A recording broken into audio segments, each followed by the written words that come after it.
So in 2022, men died by suicide 3.85 times more than women. There's multiple reasons for that.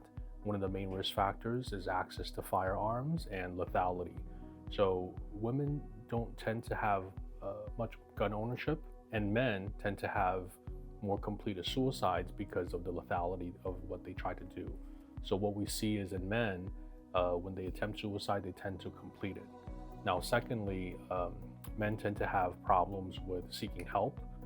I'm not sure if this is gender bias, but I think it's because men in general have a hard time asking for help. And so as a result, when they commit suicide, it's usually, if they would have sought help earlier, then wouldn't have come to the state where they're at the end.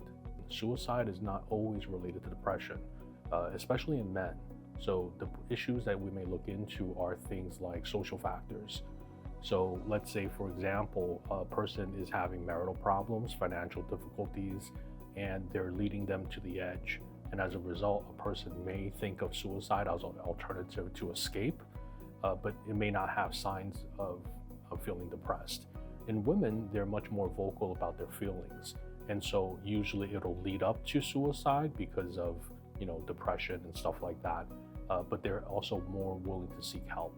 So for men, what we do is, in psychiatry in general, we look at the biopsychosocial model of medicine. And the reason is because it may not be just an inherent depression. It could be all the social factors that I just mentioned that contributes to suicide. Based on the biopsychosocial model of psychiatry, we have to look at the different risk factors. So the biology of the person, we talk about the family history, then we look at the psychosocial. The psychology of the person, is the person coming back from war? Does he have PTSD?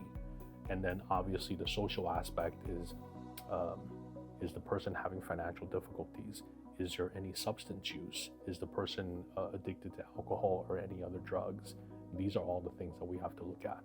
And by minimizing these risk factors, we can help reduce the completed suicide or attempted suicides.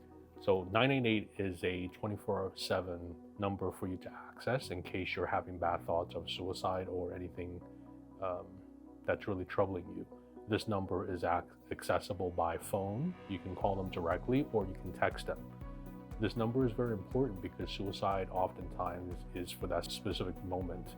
Once you get over the hump, then the suicidal thought diminishes and the risk decreases significantly.